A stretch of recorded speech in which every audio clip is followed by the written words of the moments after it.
So, good evening, sorry, good afternoon, depending on where you are in the world. 1:45 in the afternoon here in the Philippines on Saturday.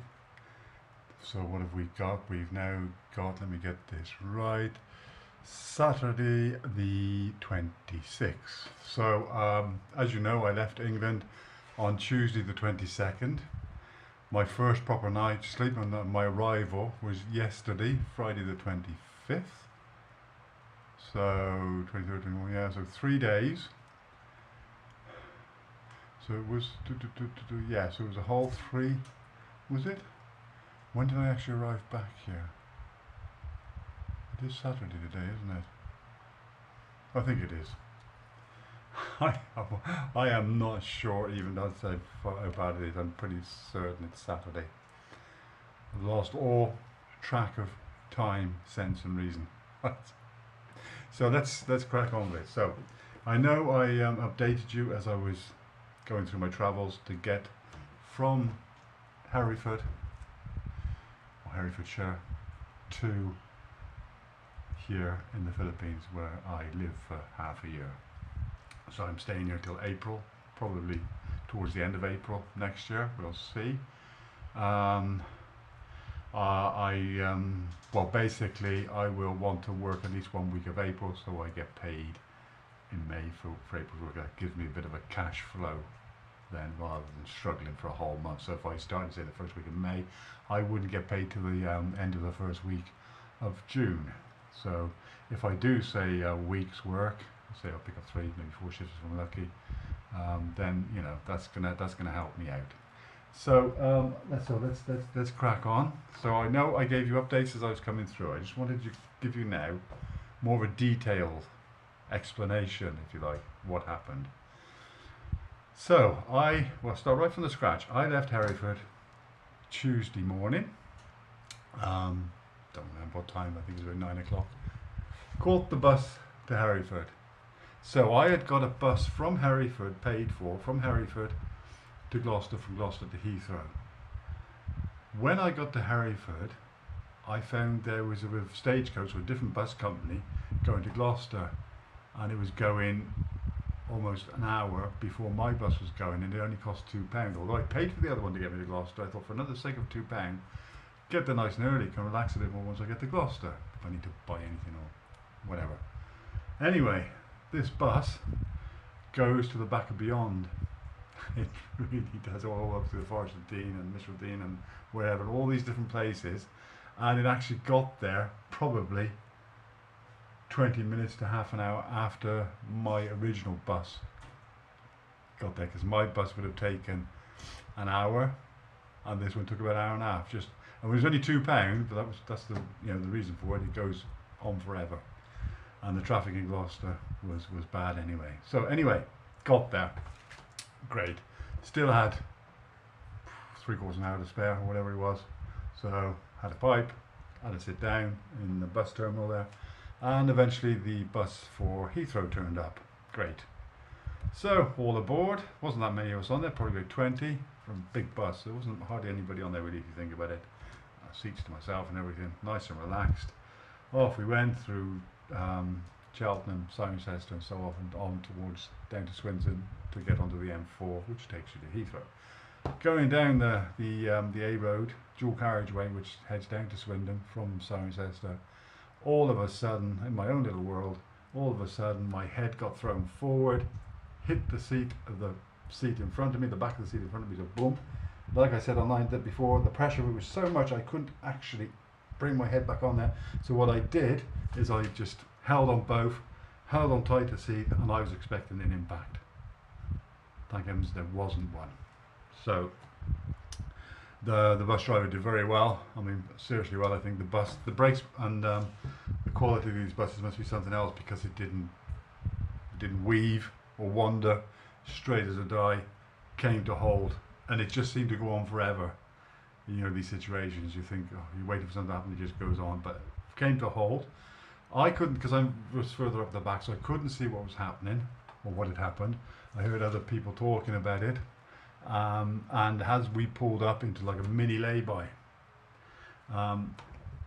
so the driver could get out and really calm down. He was shaking. He was really shook up from it all and upset that somebody might have got hurt. But everybody was fine. That wasn't the problem. So he needed 20 minutes, but I heard people talking and talking to him that the car in front that caused the problems braked for whatever reason by the sounds of it. 70 miles an hour, like to nothing straight away. I'm not sure what was going on, but as he pulled into that label apparently as well, and as we pulled in behind it, he then raced away and gone. So like I said before, I'd imagine there's dash cams and all sorts of cameras on these really modern, this was like a brand new bus, so these really modern buses have got all the tech on there, so I'm sure something will happen about that. Anyway, on from there, short break in Reading services for him to have another 5 minutes, and then fine, on to Heathrow. So I get out of Heathrow, everything's okay. To find out there was a delay. Now I knew that I got 5 hour stopover, or 5.5, whatever, in China. Now, so I wasn't worried about an hour here or there, 2 hours, 3 hours even. I would still give me enough time in China. So anyway, off we went eventually. Somehow we managed to get there on time. I don't know how. Must have put his foot down a bit. We basically got there more or less on time, so it didn't matter either way. So we get the do you know what, I can't even pronounce it, but the problem was, again, when I got to Heathrow, it comes under 2 different names, this city, Changyong or whatever it was called. Sorry, I can't remember what it's called. I haven't got a ticket on me now, otherwise I could tell you. But anyway, eventually got to China on time, like I say, and you go through. There was no seats anywhere, like there is in all other airports, just nowhere to sit down.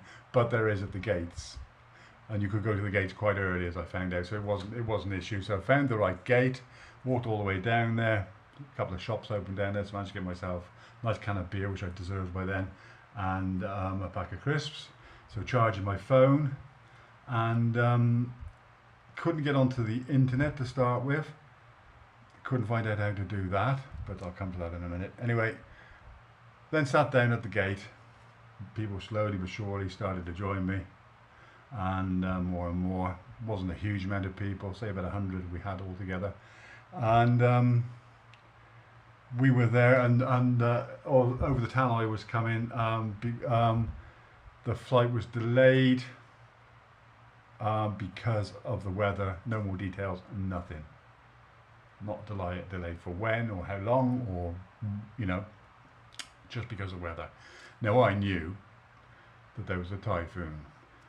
So eventually I managed to find somebody that knew how to connect the phones to the internet. You have to do it through like an automated system on like some sort of looks like a cash point machine in the corner, and you put your passport on there, finds it, gives you a receipt, and on there is your password for the airport's Wi-Fi. So I got that. It wasn't the best Wi-Fi. I couldn't use the video chat, but I did manage to message Sally, my wife, that looked like we were going to be delayed, or we were delayed. We didn't know for how long, and she replied, "Yeah, that's okay. Love, just keep me updated."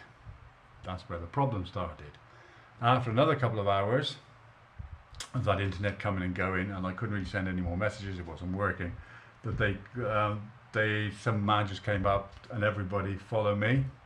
So like I said, it was about 80, maybe 90, maybe even 100 of us, I'm not quite sure, followed this man then back through the airport. So basically when you come in to your passport control and customs and luggage checks and everything, we had to do that in reverse. So where we come in before, and in China you get stopped for everything, check here, check there, the whole thing in reverse. And then what he said to us was, meet me at, what did he say, C12, I think he said, or some number like that anyway, so say C12, I think it was C5, yeah. So nobody knows C5. I didn't hear him say this, but others were telling me, what the hell C5? Nobody seemed to know. Is that an entrance? Is that a gate? What is that? So nobody there seemed to know, none of the staff, none of them speaking English, and C5, no help whatsoever. We were left on our own, and this man just disappeared. So eventually we found out that we had to get somebody else come and said to us, you need a visa. So we go to the visa there, and you need to get a 24-hour visa for China, otherwise you can't leave the airport. And they're obviously good. By then we'd realised, oh, we're going to hotels or something. So we then queue up for quite a while, the whole of us. I was quite in front of the queue, so it wasn't too bad. To get there, to say, no, no, no, you need to fill those forms up, and they're over there. So off we go, or off I go, fill the form, passport, number, name, address, where in the UK you're from, where you're born, date of birth, and the normal sort of rigmarole. Filled that out, went back. Eventually got a stamp in my passport, which was a 24-hour visa. So hung around with a few others, and we sort of all got sort of split up, and managed to find some people that I sort of recognised. So a couple of Filipino people, and a Polish man, and a couple of English men there. So we stuck together, and a few more joined us, and we were still trying to find out. We went then through passport control with our new visas. They were looking at my ticket, really confused. But your flights today, they didn't know. They didn't know it had been delayed. You could see a look on his face. Another man had to come and tell him, yeah, he's fine, he can go through. That's a delayed flight. Oh, the whole rigmarole of it. So eventually we went through customs, out into the lobby at the front. Where do we go now? Yeah, well, we need this C3 or C5, I think, whatever it was. So say C5. So what is it? So we're asking people. I'm asking a couple of official-looking people. They're getting no response whatsoever. C5. Don't speak English, sorry. And somebody else went and asked, and somebody else went and asked, and eventually we started wandering around to see if we could find any signs of the C5. And eventually we went up some escalators, and we found C5, and it was like an exit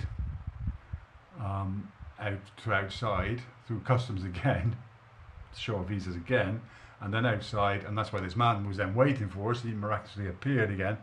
We need to get on these buses, so we all, 2 buses, we all crammed on there, had about a half an hour drive through the city to this massive complex, and I counted it, and they were still building, of 26 identical hotel tower blocks. Massive complex, just a handful of shops, hardly anything, and a few restaurants, and nothing else there. So as I went, and we didn't know what to do, so I sort of went ahead of everybody else. I'll go to the counter at the reception. So there, showed them my ticket. I showed them my passport, rather, my flight ticket. They knew what was going on. They'd obviously been told. Gave me a room key, one of these things that you put on the door, beep, and it opens. So I got one of those. Another lady, Chinese lady, said, well, can I help you? Can I help you? I said, well, yeah, I've just been given this. Oh, yeah, follow me. So off I went. All of a sudden, I was split up from everybody else. Great. Anyway, I followed her, because I thought, what else am I supposed to do? And she just pointed in the direction, go to number 7, go to number 7.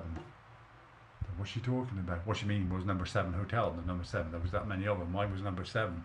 So I walked along, at the time still not really knowing what she meant by number 7. She said, that man across there. So you walk across the road, over there, and I could see a man in the dark, because it was dark by then.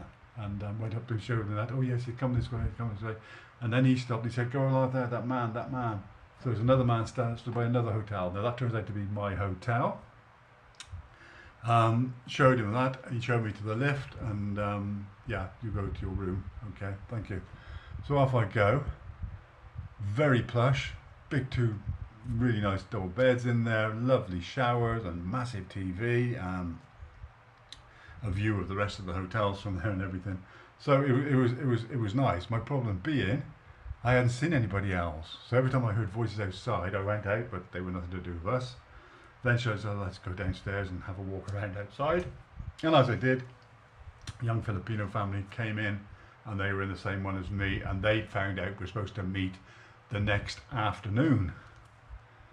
So basically 24 hours in that hotel, and then the next evening back to the hotel at 5:30.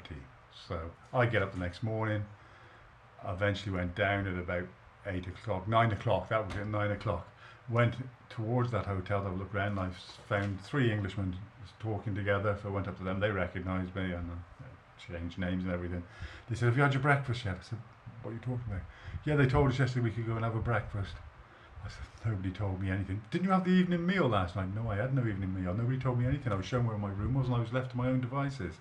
So they'd had an evening meal, and they'd had a breakfast. There's the breakfast over there. Go and have a look. So off, the one came with me, Can I have a breakfast? No, I'd missed it by 20 minutes. So I'd gone from the flight from Heathrow with a meal on there. Well, 2 meals you get on there with the long flights. So two meals on. But from then, all the next night, all the next morning, nothing. And then I went back to my room to find out there was another restaurant, a lunch, which again, I had no idea. Nobody told me of that. And it wasn't the same one as before. So I had no idea. So I'd now gone a long time with no food. Found a shop where I bought like a can of Fanta, orange pop, and a piece of cake, that big. That was it. That was my meal. So hung around, bought myself a lighter because they take the lighter off you at the airport, and I don't have them anymore. So I bought myself another lighter, which I had to give back again when I got to the airport later, but that's by the way. And so yeah, so hanging around and met a couple of the men again, and we had a bit of chat, sitting and talking, and hung this, that, and the other, and back to the hotel and back out again. And eventually, time went on, the day dragged on, but eventually we got to 4 o'clock, 4:30. We all decided to go across there. One bus had already gone, with everybody on it. But they told us 5:30, but 4:30, one had already gone. We got on the next one. Off we went back to the airport. And left it. That was it. We were left to our own devices again then. But you go to an airport, you basically know what it is, like you're booking in again. So we then queue to book in. All of a sudden, one of them points to me, and this man I was hanging around with, most Polish lad, good mate of mine now, and he pointed us to the other direction. So we got in through where normally the people with business class or first class go through, so there was nobody there, so they rushed us through that. Thank you very much. So we got actually through. Everybody on the first bus, we overtook all them, and we went through, and eventually we got to our gate again. So we sat down, we worked out how to get the internet. My phone wasn't working, no internet, so I hadn't been in touch with my wife now for a long time, and I found out since she was panicking. She thought I'd given up and gone back or whatever. So she basically, she almost came home because she thought I just wasn't coming anymore. There was no update. She hadn't heard from me, but luckily my phone wasn't working on the internet, but luckily I managed to use his hotspot, gave me the internet, managed to message Sally then, and before she took off back home again, I said, I'm on my way, don't worry about it. And then a bit later, sorry, it says delayed again, I'll keep you updated. It's probably going to be tomorrow night now, the night after again, which would have been Friday night. Would it? No, I can't remember. Yeah, so the next night after that again. Anyway, as it happens, they were these cancellation things up on the board and everything were still there from the day before, and so was this. So this coming over the tannoy, it was like it was on a roll, and they hadn't switched that off. So that's how rubbish they are there. So it was still going on to Tannoy. So our flight was delayed. So I was panicking, oh no, they're going to take us back to the hotel again, we're going to need another visa, blah, blah, blah, blah. All of a sudden, one of the ladies from the airport sat down by us and she looks like she's going to be working at the gate, which gave us a little bit of a good feeling. So I said to my Polish friend now, I'm going to go and ask her. He said, I can't watch, I'm going to the toilet anyway. He said, I can't watch, because he was getting really worried because he was meeting his girlfriend for the first time ever that he met online, but that's another story.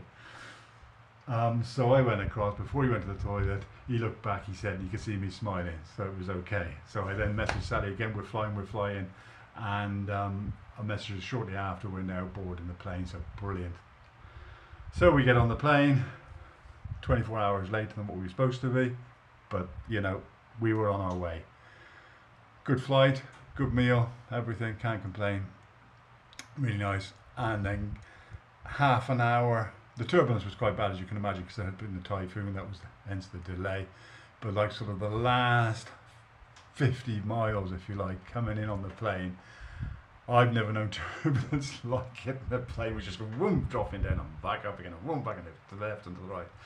And as we landed, I've never witnessed this before, everybody applauded the captain, that's how bad it was. But we made it. So I've made it back to the Philippines, and the rest, they say, is history. So Sally's gone to a meeting today. I've got my motorbike, as you know, I bought last year. I thought I was going to have to drain the fuel, change the oil, blah, blah, blah. Do you know what? I wiped the dust off that bike. I brought it outside. I put the ignition in, pressed the button, and boom, it sprang to life, and it runs as good as new. I mean, it is new. I only used it for 4 weeks last year, but it's been stood for a long time. It's been stood for 6 months, so I wasn't quite expecting it to be that good. So I've got my motorbike and sidecar, as you saw in the other video if you're watching it, and I say I'm at home on my own now, a bit of peace and quiet, because there's children everywhere, but it's all good fun. So a bit of peace and quiet for a couple of hours. I'm going to pick Sally up again and relax again for the evening, and everything's back in its normal way of life over here in the Philippines, if you like. Everything's back to normal. Sally's happy again. She'd been through hell as well, not knowing where I was, if I was still coming or not. She was trying to panic, but we got there in the end, and I'm so relieved. So that was it. That was my update. A bit of a long video, I know. I'm just seeing that it's just over 20 minutes, so I apologize for that. Hope you can bear with me watching this, and within the next few days I will do a few updates every now and then, like I always do while I'm in the Philippines. Any traveling I get to do. Bought myself, which I'll do a video on later, a new gadget, which I'll do a video on later. That'll give me something to do as well while I'm waiting to go and pick up my wife. So everybody take care. Thanks for watching, for those that do. I know it's not many people, but it's just a bit of fun. And everybody take care, and I will speak to you very, very soon. Bye for now.